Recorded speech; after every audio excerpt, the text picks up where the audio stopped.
Now this introduces the critical component in peace. Faith. Faith. You go to God in the midst of all your troubles because you believe in His power and His promise, right? And His provision and His resources and His love. We talk about faith.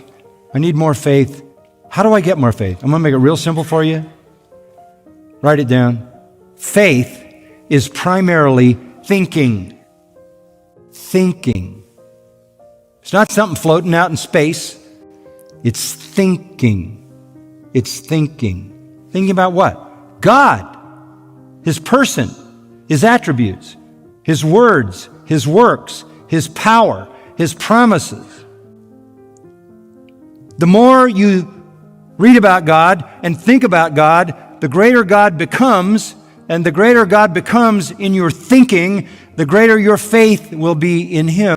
And the greater your faith, the more eager will be your thankful prayer in the midst of trouble that brings peace. That's why the Bible talks about having a renewed mind.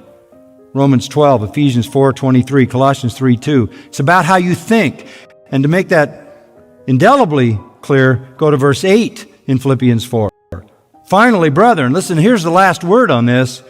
Whatever is true, whatever is honorable, whatever is right, whatever is pure, whatever is lovely, whatever is of good repute, and all of that would be true of God.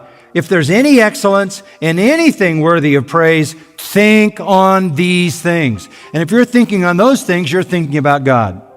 Because all those things are true of God. God is truthful, God is noble, God is righteous, God is pure, God is gracious, God is worthy of praise. And when you think like that, Paul says, you'll do what I've done. You've seen me do this. Practice these things, end of verse 9, and the God of peace will be with you. You'll experience this peace. So how do we pursue peace? Through righteousness, obedience, and through faith. Trust and obey.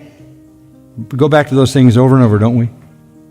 But its beginning is in your thinking. Listen to Isaiah 26:3. I mentioned it, I'm going to quote it. You will keep him in perfect peace whose mind is fixed on you because he trusts in you.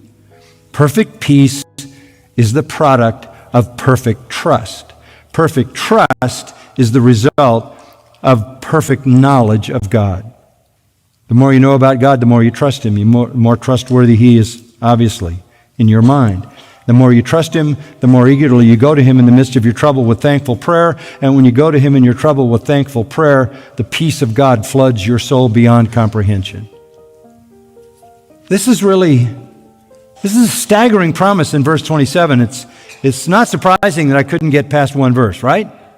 Pretty amazing.